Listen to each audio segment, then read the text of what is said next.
A study was conducted in 2008 at Princeton University by psychologist John Bargh and his team.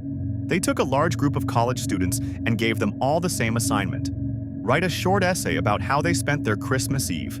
Now here's where it gets interesting. Half of the students were told they had to complete this assignment within the next 3 weeks, while the other half were told they had to turn it in the very next day during the holidays. And what they found was absolutely fascinating. The students who were given 3 weeks to complete the assignment procrastinated like crazy.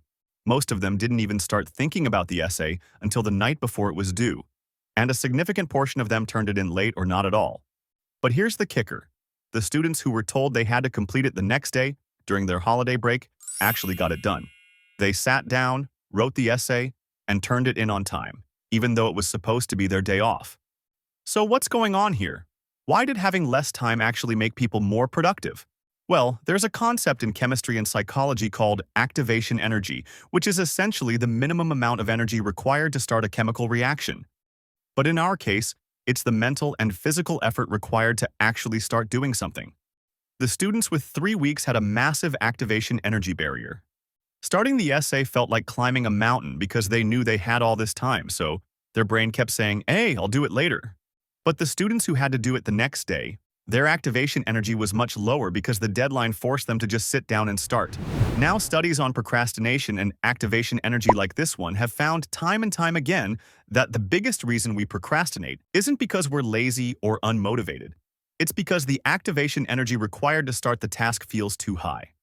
I saw this happen with my own eyes back when I was struggling to get myself to the gym consistently. This wasn't just skipping a day here and there. This was full-on avoiding the gym for weeks at a time, even though I had a membership and genuinely wanted to get in shape.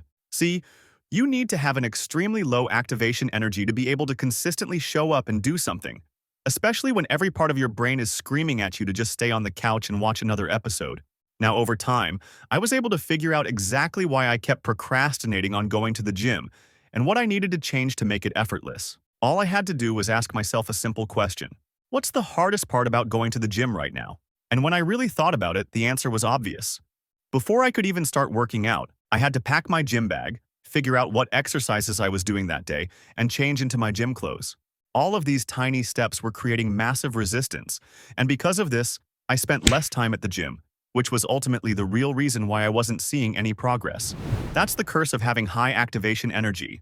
When starting something feels like a massive production, you just don't start. You keep putting it off because what's the point of beginning when there's so much work just to get going, right? So how do we lower our activation energy so that we can stop procrastinating and actually get things done? Well, researchers found that the best way to do so is by simply removing as many steps as possible between you and starting the task. Let's say you're someone who keeps procrastinating on studying for an exam. You realize that first you need to find your textbook, which is somewhere in your messy room. Then you need to clear off your desk. Then you need to figure out which chapter you're even supposed to be studying. And then you need to silence your phone.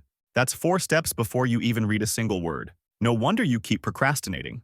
So here's what you do instead. Tonight, before you go to bed, you open your textbook to the exact page you need to study tomorrow. You place it on your desk, which you've already cleared off. You put your phone in another room on silent. When you wake up the next morning, your textbook is open to the right page, your workspace is clear, and everything is ready to go. All you have to do is read the first sentence and boom, you're studying. This is the activation energy rule. The number of steps between you and starting a task directly determines how likely you are to procrastinate on it. Remove the steps, and you remove the procrastination.